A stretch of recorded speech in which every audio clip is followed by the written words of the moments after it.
Hallelujah. ನೋಡಿ ಅಲ್ಲಿ ಏನಂತ ಪ್ರಾರ್ಥಿಸ್ತಿದ್ದಾರೆ, ಆತನು ನಿನ್ನ ಇಷ್ಟಾರ್ಥವನ್ನೆಲ್ಲ ನೆರವೇರಿಸಲಿ. ನಿನ್ನ ಸಂಕಲ್ಪಗಳು ಅಂದರೆ ನಿನ್ನ ಯೋಚನೆಗಳು, ನಿನ್ನ ಆಲೋಚನೆಗಳು ಏನಿದೆಯೋ ಅದು ಎಲ್ಲವನ್ನ ನೆರವೇರಿಸಲಿ ದೇವರು. ಹಾಗಾದರೆ ದೇವರ ರಾಜ್ಯಕ್ಕಾಗಿ, ದೇವರ ನೀತಿಗಾಗಿ, ಸೇವೆಗಾಗಿ, ಸಭೆಗಾಗಿ, ಸೇವಕರ ಕುರಿತಾಗಿ ನೀವು ಮಾಡಿಕೊಳ್ಳುವಂಥ ಒಳ್ಳೆ ಆಲೋಚನೆಗಳು ಕರ್ತನ ಈಡೇರಿಸಲಿ. ಹಲ್ಲೆಲೂಯಾ. ನಿಮ್ಮ ಭವಿಷ್ಯಗಳ ಕುರಿತು ದೇವರು ಹಿಂಗೆ ಮಾಡಬೇಕಂತ ಮಾಡಿಕೊಳ್ಳುವಂಥ ಆಲೋಚನೆಗಳು ಈಡೇರಿಸಲಿ ಯೇಸುವಿನ ನಾಮದಲ್ಲಿ. ಹಾಗಾಗಿ ಅವರು ಪ್ರಾರ್ಥಿಸ್ತಿದ್ದಾರೆ, ಆತನು ನಿನ್ನ ಇಷ್ಟಾರ್ಥಗಳನ್ನು ನೆರವೇರಿಸಲಿ, ನಿನ್ನ ಎಲ್ಲ ಸಂಕಲ್ಪಗಳು ಸಫಲ ಮಾಡಲಿ. ಹಲ್ಲೆಲೂಯಾ. ನಾವು ಪ್ರಾರ್ಥನೆ ಮಾಡಿದಾಗ ಆಮೇನ್ ಅಂತ ಹೊಂದ್ಕೊಂಡ್ರೆ ಎರಡೆರಡು ಕೈಲಿ ಬಾಚ್ಕೊಂಡೆ. ಅಲ್ಲಿ ಯಾರಿಗೋಸ್ಕರ ಪ್ರಾರ್ಥನೆ ಮಾಡ್ತಾ ಇರೋದು? ಬರ್ತಲೆಗೋಸ್ಕರ. ಯಾರಿಗೋಸ್ಕರ ಪ್ರಾರ್ಥನೆ ಮಾಡ್ತಾ ಇರೋದು? ಅರಸನಾದ ದಾವೀದನಿಗೋಸ್ಕರ. ಯಾಕೆ? ಆತನು ಯುದ್ಧಕ್ಕೆ ಹೋಗ್ತಿದ್ದಾನೆ. ಹಲ್ಲೆಲೂಯಾ ಅಲ್ವಾ? ಯಾರು ಪ್ರಾರ್ಥನೆ ಮಾಡ್ತಾ ಇರೋದು? ಇಸ್ರಾಯೇಲ್ ಜನರು. ಹಲ್ಲೆಲೂಯಾ. ಅವ್ರು ಇಸ್ರಾಯೇಲ್ ಜನಗಳು ನಿಂತ್ಕೊಂಡು ಏನಂತ ಪ್ರಾರ್ಥಿಸ್ತಿದ್ದಾರೆ ದೇವಾಲಯದಲ್ಲಿ, ಆತನು ನಿನ್ನ ಇಷ್ಟಾರ್ಥಗಳು ನೆರವೇರಿಸಲಿ. ಹಲ್ಲೆಲೂಯಾ. ನಿನ್ನ ಎಲ್ಲ ಸಂಕಲ್ಪಗಳು ಏನಂತೆ ಸಫಲಪಡಿಸಲಿ. ಸಭೆಯಲ್ಲಿ ಪ್ರಾರ್ಥಿಸುವಂತ ದೇವ ಸೇವಕರಿಗಾಗಿ, ಸಭೆಗಾಗಿ, ಸೇವೆಗಾಗಿ ಪ್ರಾರ್ಥಿಸೋರಲ್ಲಿ ಇಂಥ ಯಥಾರ್ಥತೆ ಮನಸ್ಸಿರಬೇಕು. ಹಲ್ಲೆಲೂಯಾ.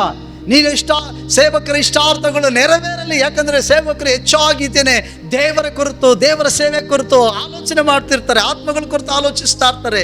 ದೊಡ್ಡ ದೊಡ್ಡ ಕಾರ್ಯಗಳನ್ನ ನಿರೀಕ್ಷಿಸ್ತಾ ಇರ್ತಾರೆ, ಅದ್ಭುತಗಳನ್ನ ನಿರೀಕ್ಷಿಸ್ತಾ ಇರ್ತಾರೆ, ಮಹಿಮೆಯಾದ ಕಾರ್ಯಗಳನ್ನ ದೇವರು ಮಾಡಬೇಕೆಂಬುದಾಗಿ ಎದುರು ನೋಡ್ತಿರ್ತಾರೆ. ಮತ್ತೆ ಸಂಕಲ್ಪವಾಗಿರ್ತದೆ, ಇಲ್ಲಿ ಚರ್ಚ್ ಕಟ್ಟಬೇಕು, ಅಲ್ಲಿ ಚರ್ಚ್ ಕಟ್ಟಬೇಕು, ಇದು ತಗೋಬೇಕು, ಅದು ತಗೋಬೇಕು, ಹಂಗೆ ಮಾಡ್ಬೇಕು, ಹಿಂಗೆ ಮಾಡ್ಬೇಕಂತ.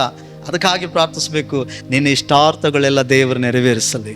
ನಿನ್ನ ಸಂಕಲ್ಪಗಳು, ನಿನ್ನ ಯೋಚನೆಗಳು, ಪ್ಲಾನ್ಗಳೆಲ್ಲ ದೇವರು ಸಫಲಪಡಿಸಲಿ. ಹಲ್ಲೆಲೂಯಾ. ಯಥಾರ್ಥವಾಗಿ ನಾವು ಪ್ರಾರ್ಥಿಸುವಂಥ ಜನಾಂಗವಾಗಬೇಕು. ನೀನು ಜಯ ಹೊಂದಿದ್ರೆ ನಮಗೆ ಜಯ, ನೀನು ಸಂತೋಷವಾಗಿದ್ದರೆ ನಮಗೂ ಸಂತೋಷ. ನೀನು ಜಯ ಹೊಂದುವಾಗ ನಾವು ನಮ್ಮ ದೇವರ ಹೆಸರಲ್ಲಿ ಧ್ವಜವನ್ನು ಎತ್ತುತ್ತೀವಿ. ಯಾಕೆಂದರೆ ಕರ್ತನು ನಮಗೆ ಜಯ ಕೊಟ್ಟಿದ್ದಾನೆ ಅಂತ ಅರ್ಥ. ಹಲ್ಲೆಲೂಯಾ. ಇವತ್ತು ಒಬ್ಬರು ಚೆನ್ನಾಗಿದ್ರೆ ನಾವೇಂತೀವಿ, ಅವ್ರು ಚೆನ್ನಾಗಾದ್ರಪ್ಪ ನಾವೇನು ಚೆನ್ನಾಗಾಗಲಿಲ್ಲ. ಅರೆ ಪಾಸ್ಟ್ರಿಗೋಸ್ಕರ ಪ್ರಾರ್ಥನೆ ಮಾಡಿದ್ರೆ ಅವ್ರು ಚೆನ್ನಾಗಾಯ್ತಾರೆ, ನಮ್ಗೇನಾಯ್ತದಪ್ಪ. ಆದರೆ ಜನರು ಯಥಾರ್ಥವಾಗಿ ಹೇಗೆ ಪ್ರಾರ್ಥನೆ ಮಾಡ್ತಿದ್ದಾರೆ, ನಿನ್ನ ಜಯದಲ್ಲಿ ನಾವು ಏನು ಮಾಡ್ತೀವಿ, ಸಂತೋಷಿಸ್ತೀವಿ ಮತ್ತು ನಮ್ಮ ದೇವರ ಹೆಸರಲ್ಲಿ ನಾವು ಧ್ವಜವನ್ನು ಎತ್ತುತ್ತೀವಿ. ಯಾಕಂದರೆ ಅರಸನಾದ ದಾವೀದನು ಸ್ವಂತ ಕುಟುಂಬಕ್ಕೋಸ್ಕರ ಯುದ್ಧ ಮಾಡೋಕ್ಕೆ ಹೋಗ್ತಾ ಇಲ್ಲ, ಸ್ವಂತ ಪದವಿ ಉಳಿಸ್ಕೊಳ್ಳೋದಕ್ಕೋಸ್ಕರ ಯುದ್ಧ ಮಾಡೋಕ್ಕೆ ಹೋಗ್ತಾ ಇಲ್ಲ, ತನ್ನ ಆಸ್ತಿನೋ ತನ್ನ ಕುಟುಂಬನ ಉಳಿಸ್ಕೊಳ್ಳೋಕ್ಕಾಗಿ ಯುದ್ಧ ಮಾಡೋಕ್ಕೆ ಹೋಗ್ತಿಲ್ಲ. ಆದರೆ ಅವನು ಶತ್ರುಗಳು ದಂಡೆತ್ತು ಬಂದಿರೋದು ಇಸ್ರಾಯೇಲ್ ದೇಶದ ಮೇಲೆ, ಇಸ್ರಾಯೇಲ್ ಜನಾಂಗಗಳ ಮೇಲೆ, ಇಸ್ರಾಯೇಲ್ ಮೇಲೆ ಯುದ್ಧ ಮಾಡೋಕ್ಕೆ ಬಂದಂಥ ಶತ್ರುಗಳ ಮೇಲೆ ಯುದ್ಧ ಮಾಡೋಕ್ಕೆ ಹೋಗ್ತಿದ್ದಾನೆ. ಹಾಗಾಗಿತ್ತೇನೆ ಅರಸನಾದವನು ಏನು ಮಾಡಬೇಕು, ತನ್ನ ಪ್ರಜೆಗಳನ್ನ ಕಾಪಾಡೋದಕ್ಕಾಗಿ ಯುದ್ಧ ಮಾಡಲೇಬೇಕು. ಹಾಗಾದರೆ ಯುದ್ಧ ಮಾಡಬೇಕಾದ್ರೆ ಪ್ರಜೆಗಳು ಏನು ಮಾಡಬೇಕು, ಆತನಿಗೆ ಶುಭವನ್ನು ಹಾರೈಸಬೇಕು, ಆತನನ್ನು ಏನು ಮಾಡಿ ಪ್ರೋತ್ಸಾಹ ಪಡಿಸಬೇಕು, ಆತನಿಗಾಗಿ ಪ್ರಾರ್ಥನೆ ಮಾಡಬೇಕು. ಹಾಗಾದರೆ ಸಭೆ ಏನು ಮಾಡಬೇಕು, ದೇವ ಜನರಿಗಾಗಿ ಪ್ರಾರ್ಥಿಸಬೇಕು, ಸೇವಕರಿಗಾಗಿ ಪ್ರಾರ್ಥಿಸಬೇಕು, ಸೇವೆಗಳಿಗಾಗಿ ಪ್ರಾರ್ಥಿಸಬೇಕು. ಹಲ್ಲೆಲೂಯಾ. ದೇವರು ಸೇವೆಗಳಲ್ಲಿ ಏನು ಮಾಡ್ತಾನೋ, ಸೇವಕರಲ್ಲಿ ಏನು ಮಾಡ್ತಾನೋ ಅದು ನಮಗೂ ಮಾಡ್ದಂಗಾಯ್ತು ಅಂತ ನಾವು ನಂಬಿ ಸಂತೋಷಿಸೋರಾಗಿರಬೇಕು. ಹಲ್ಲೆಲೂಯಾ. ಬರೀ ಪ್ರಾರ್ಥನೆ ಮಾಡಿದ್ರೆ ಸಾಲದು, ಆದರೆ ಯಥಾರ್ಥತೆ ಇರಬೇಕು. ಮತ್ತೆ ಆತನಿಗೆ ಸಿಕ್ಕಿದ್ರೆ, ಆತನಿಗೆ ಒಳ್ಳೆದಾದ್ರೆ ನಮಗೂ ಆಯ್ತು ಅನ್ನೋ ರೀತಿಯಲ್ಲಿ ನಾವು ಪ್ರಾರ್ಥಿಸಬೇಕು. ಆಗ ಆ ಸಂತೋಷ ನಮಗೂ ಪಾಲಿರ್ತದೆ. ಆ ಜಯದಲ್ಲಿ ನಾವು ಕೂಡ ಜಯ ಹೊಂದಿದಂಗೆ. ಇದು ನಮಗೆ ಅವರಿಗೆ ಅನ್ನೋ ಭೇದ ಭಾವ ಇರಬಾರ್ದು ಅಲ್ವಾ. ಆದ್ದರಿಂದ ನಿನ್ನ ಜಯದಲ್ಲಿ ಉತ್ಸಾಹ ಧ್ವನಿ ಮಾಡುವೆವು, ನಮ್ಮ ದೇವರ ಹೆಸರಿನಲ್ಲಿ ಧ್ವಜವನ್ನು ಎತ್ತುವೆವು. ಯಾವ ಧ್ವಜ? ಸಂತೋಷದ ಧ್ವಜ, ಜಯದ ಧ್ವಜ. ಹಲ್ಲೆಲೂಯಾ. ಸ್ತುತಿ ಎಂಬ ಧ್ವಜವನ್ನು ಎತ್ತಿ, ಕೃತಜ್ಞತೆ ಎಂಬ ಧ್ವಜವನ್ನು ಎತ್ತಿ ನಾವು ನಮ್ಮ ದೇವರಾಗಿರೋ ಕರ್ತನನ್ನು ಸ್ತುತಿಸ್ತೀವಿ. ಹಲ್ಲೆಲೂಯಾ.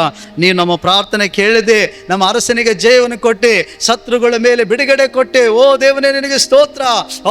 ಅವನ ಇಷ್ಟಾರ್ಥವನ್ನು ನೆರವೇರಿಸ್ತೆ, ಅವನ ಸಂಕಲ್ಪಗಳನ್ನು ಸಫಲ ಮಾಡಿದೆ ಎಂಬುದಾಗಿ ಸ್ತುತಿಸುವಾಗ ಹಲ್ಲೆಲೂಯಾ ಅಲ್ವಾ, ಸ್ತುತಿಸುವಂಥ ಧ್ವಜವನ್ನು ನಾವು ಎತ್ತುತ್ತೀವಿ ಎಂಬುದಾಗಿ ಹೇಳ್ತಿದ್ದಾರೆ. ಆದ್ದರಿಂದ ಈ ರೀತಿಯಾದಂಥ ಯಥಾರ್ಥವಾದ ಪ್ರಾರ್ಥನೆ, ಈ ರೀತಿಯಾದ ಒಳ್ಳೆಯ ಮನಸ್ಸಿಂದ ಮಾಡೋ ಪ್ರಾರ್ಥನೆ ಪ್ರೋತ್ಸಾಹ ನಮಗೆ ಅವಶ್ಯವಾಗಿರ್ತದೆ. ಆದ್ದರಿಂದ ನಿನ್ನ ಜಯದಲ್ಲಿ ಉತ್ಸಾಹ ಧ್ವನಿ ಮಾಡುವೆವು, ನಮ್ಮ ದೇವರ ಹೆಸರಿನಲ್ಲಿ ಧ್ವಜ ಎತ್ತುವೆವು.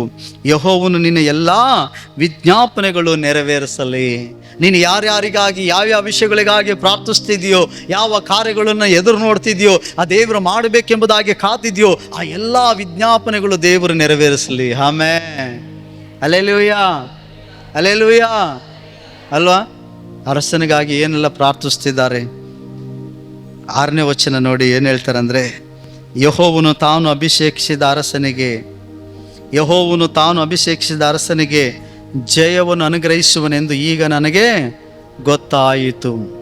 ಆತನು ತನ್ನ ಪವಿತ್ರ ಲೋಕದಿಂದ ಅವನ ಪ್ರಾರ್ಥನೆಗೆ ಸದುತ್ತರವನ್ನು ಕೊಡುವನು, ತನ್ನ ಭುಜಬಲದಿಂದ ಅವನಿಗೆ ಜಯವನ್ನು ಉಂಟು ಮಾಡುವನು. ದಾವೀದನ ಪುಳಿಕ್ತಿಕ್ತನಾಗ್ಬಿಟ್ಟ. ದಾವೀದನಿಗೆ ವಿಶ್ವಾಸ ಹೆಚ್ಚಾಗ್ತೈತೆ, ದಾವೀದನಿಗೀಗ ನಿರೀಕ್ಷೆ ಹೆಚ್ಚಾಗ್ತೈತೆ. ಅಲ್ಲೆಲ್ಲೂಯ್ಯ. ಈ ರೀತಿಯಾಗಿ ಪ್ರೋತ್ಸಾಹ ಪಡಿಸೋರು, ಈ ರೀತಿಯಾಗಿ ನಂಬಿಕೆಯಲ್ಲಿ ಮಾತನಾಡುವವರು, ಈ ರೀತಿಯಾಗಿ ದೇವರನ್ನ ನಂಬಿಕೆಯಲ್ಲಿ ಪ್ರಾರ್ಥಿಸುವವರು ಇದ್ರೆ ಸೋತು ಹೋಗೋ ವ್ಯಕ್ತಿನೂ ಕೂಡ ಜಯ ಹೊಂದುತ್ತಾನೆ. ಅಲ್ಲೆಲ್ಲೂಯ್ಯ. ಬಲಹೀನರಾಗಿರೋ ವ್ಯಕ್ತಿನೂ ಕೂಡ ಬಲ ಹೊಂದುತ್ತಾನೆ. ಆಗಲ್ಲ ಅನ್ಕೊಂಡಿರೋ ವ್ಯಕ್ತಿ ಪ್ರಯತ್ನಾರ ಮಾಡಕ್ಕೆ ಹೋಗ್ತಾನೆ. ಯಾಕೆಂದ್ರೆ ಪ್ರೋತ್ಸಾಹ ಪಡಿಸೋರು ಕಮ್ಮಿನೇ. ಅಲ್ಲೆಲೂಯ್ಯ. ಇವತ್ತು ಅನೇಕರು ಸೋತೋಗಕ್ಕೆ ಕಾರಣ ಏನಂದ್ರೆ, ಅವರ ಅಕ್ಕಪಕ್ಕದಲ್ಲಿರುವಂಥ ಜನಗಳು ಸರಿಯಾಗಿ ಪ್ರೋತ್ಸಾಹ ಮಾಡದೇ ಇರೋರು ಇದ್ದಾರೆ, ಸರಿಯಾಗಿ ಪ್ರಾರ್ಥನೆ ಮಾಡದಿದ್ದವರು ಇದ್ದಾರೆ, ಒಳ್ಳೆ ಮನಸ್ಸಿನಿಂದ ಅವ್ರಿಗೆ ಒಳ್ಳೆದನ್ನ ಮಾತನಾಡದಿದ್ದವರು ಇದ್ದಾರೆ. ಅಲ್ಪ ಸ್ವಲ್ಪ ಏನೋ ಇರ್ತದೆ ವಿಶ್ವಾಸ, ಏನಾರು ಹೇಳಿ ಅದು ಬೀಳಿಸ್ಬಿಡೋದು. ನಿನ್ನ ಮಕ ನೋಡು ಹೋಗೋಣ ತಪಾಕ ಬಿದ್ದೋಯ್ತದೆ. ಹಾಗಾದ್ರೆ ನಮ್ಮಲ್ಲಿ ಎಂಥ ಮನಸ್ಸಿರಬೇಕು? ಪ್ರೋತ್ಸಾಹ ಪಡಿಸುವಂಥ ಮನಸ್ಸಿರಬೇಕು.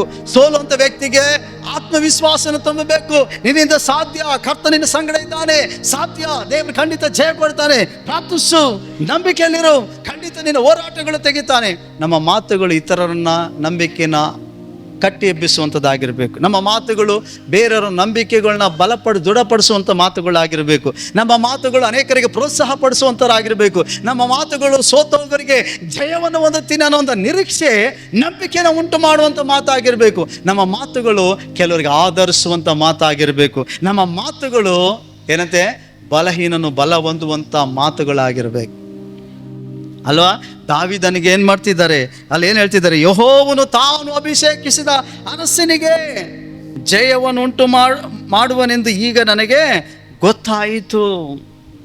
ಆತನು ತನ್ನ ಪವಿತ್ರ ಲೋಕದಿಂದ ಅವನ ಪ್ರಾರ್ಥನೆಗೆ ಸದುತ್ತರವನ್ನು ಕೊಡುವನು, ತನ್ನ ಭುಜಬಲದಿಂದ ಅವನಿಗೆ ವಿಜಯವನ್ನು ಉಂಟು ಮಾಡುವನು. ಹಲ್ಲೆಲೂಯಾ.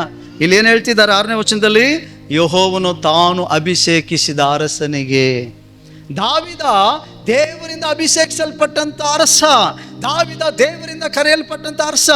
ಮನುಷ್ಯರಿಂದ ಅರಸನಾಗ್ಲಿಲ್ಲ ಇವನು, ಮನುಷ್ಯರ ಅಪೇಕ್ಷೆ ಮೇರೆಗೆ ಅರಸನಾಗ್ಲಿಲ್ಲ, ಅಥವಾ ಅವನ ಆಸೆ ಪಟ್ಟಿದ್ದೇನೆ ನಾನೊಬ್ಬ ಅರಸನಾಗಬೇಕಂತ ಬಂದವನಲ್ಲ ದಾವೀದ. ಹಲ್ಲೆಲೂಯಾ. ಇಸ್ರಾಯೇಲರ 2ನೇ ಅರಸ ಈತ. ಯಾರು? ದಾವೀದ. 1ನೇ ಅರಸ ಯಾರು? ಸೌಲ ದೇವರಿಂದ ಅಭಿಷೇಕಿಸಲ್ಪಟ್ಟಲಿಲ್ಲ. ದೇವರು ಆಸೆ ಪಟ್ಟು ಇವನನ್ನ ಅರಸನಾಗಬೇಕಂತ ಸೌಲನ್ನ ದೇವರು ಅರಸನಾಗಿ ಇಡ್ಲಿಲ್ಲ. ಆದರೆ ಜನಗಳು ಆಸೆ ಪಟ್ಟರು. ಜನಗಳು ಮುಂದೆ ಸಾಮುವೇಲ್ ಅಂತ ಕೇಳ್ಕೊಳ್ತಾರೆ. ಅಕ್ಕಪಕ್ಕದಲ್ಲಿ ರಾಜರುಗಳಿದ್ದಾರೆ, ಏನಾದರೂ ಶತ್ರುಗಳು ಬಂದರೆ ಯುದ್ಧ ಮಾಡ್ತಾರೆ, ಅವ್ರದ್ದು ಸೈನ್ಯ ಐತೆ, ನಮಗೊಬ್ಬ ರಾಜ್ಯ ಬೇಕು ಅಂತ ಹೇಳಿದ್ದೇನೆ, ಸಾಮುವೇಲ್ ಅಂತ ಹೋಗಿದ್ದೇನೆ, ಎಲ್ಲರೂ ಬೇಡ್ಕೊಳ್ತಾರೆ. ಆಗ ಸಾಮುವೇಲಿಗೆ ದುಃಖ ಆಗ್ತದೆ. ಪ್ರವಾದಿಯಾದಂಥ ಸಾಮುವೇಲು ಆಗ ನ್ಯಾಯಸ್ಥಾಪಕನಾಗಿರ್ತಾನೆ, ಆತ ಪ್ರವಾದಿಯಾಗಿದ್ದಾನೆ, ಮತ್ತು ಯಾಜಕನಾಗಿದ್ದು ಸೇವೆ ಮಾಡ್ತಿರೋಂಥ ಸಾಮುವೇಲನು ದುಃಖ ಪಡ್ತಾನೆ. ರಾಜಾದಿರಾಜನು ಕರ್ತನ ದೇವರೇ ಇರಬೇಕಾದ್ರೆ ಇವ್ರು ಇನ್ನೊಬ್ಬ ಅರಸನನ್ನು ಕೇಳ್ತಾರಲ್ಲ ಅಂತೇಳಿ ದುಃಖ ಪಡ್ತಾನೆ. ಪ್ರಾರ್ಥಿಸುವಾಗ ದೇವ್ರು ಹೇಳ್ತಾನೆ, ನೀನು ಯಾಕೆ ಹೇಳ್ತಿ? ಅವ್ರಿಗೆ ರಾಜನನ್ನು ಕೊಡು, ನಾನೊಬ್ಬ ವ್ಯಕ್ತಿಯನ್ನು ತೋರಿಸ್ತೀನಿ, ಆ ವ್ಯಕ್ತಿಯನ್ನು ಅಭಿಷೇಕಿಸು, ಆ ವ್ಯಕ್ತಿಯನ್ನು ನೀನು ಆ ಜನಾಂಗಗಳ ಮೇಲೆ ಅರಸನಾಗಿ ಮಾಡು. ಅವ್ರನ್ನ ಬಿಟ್ಟು ಹಿಡ್ಕೊಳ್ತಾನೆ. ಸೈನಿಕ ಬರಲೇಬೇಕು, ನಿಮ್ಮ ಮನೇಲಿ ಗಂಡು ಮಕ್ಕಳಿದಾರ, ಹೆಣ್ಮಕ್ಳು, ನನ್ನ ಸೈನಿಕ ಬರಲೇಬೇಕು, ಅವ್ರಿಗೆ ಕಪ್ಪ ಕೊಡಬೇಕು, ನಿಮ್ಮ ಮನೆಯಿಂದ ಇದು ಕೊಡಬೇಕು, ಅದು ಕೊಡಬೇಕು, ತಿಂಗಳ ವರ್ಷಕ್ಕೆ ನೀವು ಟ್ಯಾಕ್ಸ್ ಕಟ್ಟಬೇಕು, ಎಲ್ಲ ಮಾಡ್ತಾನೆ. ಸೌಲ ಮನುಷ್ಯರ ಅಪೇಕ್ಷೆ ಮೇರೆಗೆ ದೇವರು ನೇಮಿಸಿದಂಥ ಅರಸ. ಅದಕ್ಕೇನೆ ಅವನು ದೇವರ ಮಾತು ಕೇಳಲಿಲ್ಲ, ಅದಕ್ಕೆ ಅವನು ಸಹ ದೇವರ ಮಾತಿಗೆ ವಿಧೇಯನಾಗಲಿಲ್ಲ, ಅದಕ್ಕೆ ಅವನು ಕಡೆ ತನಕ ಅರಸನಾಗಿರೋಕ್ಕಾಗಲಿಲ್ಲ. ಅರಸನಾಗಿ 40 ವರ್ಷ ಆಳ್ವಿಕೆ ಮಾಡ್ದ ಅವನು. ಆದರೆ ಅವನೊಳಗಡೆ ದುರಾತ್ಮ ಬಂದ್ಬಿಡ್ತು, ದೇವರಾತ್ಮ ಬಿಟ್ಟು ಹೋಗ್ಬಿಡ್ತು. ದೇವ್ರು ಹೇಳಿದಂಥ ಮಾತುಗಳನ್ನ ವಿಧಿಯನ್ನಾಗಿ ನೆರವೇರ್ಸೋಕ್ಕಾಗಲಿಲ್ಲ. ಅದಕ್ಕೆ ಪ್ರಿಯರೇ, ದೇವರು ಯಾರನ್ನು ಅಭಿಷೇಕಿಸುತ್ತಾನೋ, ದೇವರು ಯಾರನ್ನು ಕರೆದಿರ್ತಾನೋ, ಯಾವ ಸಭೆ ಸೇವೆ ಕಾರ್ಯಗಳನ್ನು ದೇವರು ನೇಮಿಸಿ ಕಟ್ಟಿ ಎಬ್ಬಿಸಿರ್ತಾನೋ ಅದು ಕಡೆಯ ತನಕ ನಿಲ್ತದೆ. ಯಾರ ಅಪೇಕ್ಷೆ ಮೇರೆಗೆ, ಸ್ವಂತ ಆಲೋಚನೆ ಮೇರೆಗೆ ಕಾರ್ಯಗಳ ಮೂಲಕವಾಗಿ ಮಾಡ್ತಾರೋ ಅದು ಅರ್ಧಕ್ಕೆ ನಿಂತೋಗ್ಬಿಡ್ತದೆ. ಅಪೊಸ್ತಲರು ಸುವಾರ್ತೆ ಸಾರುವಾಗ ಅವರು ಹುಟ್ಟು ಕುಂಟನಿಗೆ ಕಾಲು ಬರಲಿ ಅಂತ ಪ್ರಾರ್ಥಿಸ್ತಾರೆ, ಕಾಲು ಬರ್ತದೆ. ಹಲ್ಲೆಲೂಯಾ. ಆಗ ಫರಿಸಾಯರೆಲ್ಲ ಅವ್ರನ್ನ ಇಟ್ಕೊಂಡಿದ್ದನ್ನು ಹೇಳ್ತಾರೆ, ನೀವು ಇನ್ನೊಂದು ಸಾರಿ ಯೇಸು ಸ್ವಾಮಿನ ಹೆಸರನ್ನೆತ್ತೇಳಿ ಏನು ಮಾಡಬಾರ್ದು, ಇಲ್ಲೆಲ್ಲೂ ಪ್ರಸಂಗ ಮಾಡಬಾರ್ದು, ಮಾಡಿದ್ರೆ ನಿಮ್ಮನ್ನು ಕೊಂದುಬಿಡ್ತೀನಿ ಅಂತ ಹೇಳುವಾಗ ಆ ವರ್ಷದ ಯಾಜಕ ಫರಿಸಾಯನಿಗೆ ಹೇಳ್ತಾನೆ, ಇವ್ರನ್ನೆಲ್ಲ ಹೊರಗಡೆ ಕಳಿಸಿ ಸ್ವಲ್ಪ ಅಂತ ಕಳಿಸಿ ಅವನು ಹೇಳ್ತಾನೆ, ಇದು ದೇವರಿಂದ ಪ್ರಾರಂಭಿಸಲ್ಪಟ್ಟಿದ್ರೆ ತಡೆಯೋಕ್ಕೆ ನಮ್ಮಿಂದ ಸಾಧ್ಯ ಇಲ್ಲ. ಒಂದು ವೇಳೆ ಅವರಿಂದನೇ ಪ್ರಾರಂಭ ಆಗಿದ್ರೆ ಅದು ನಿಂತೋಗ್ಬಿಡ್ತದೆ.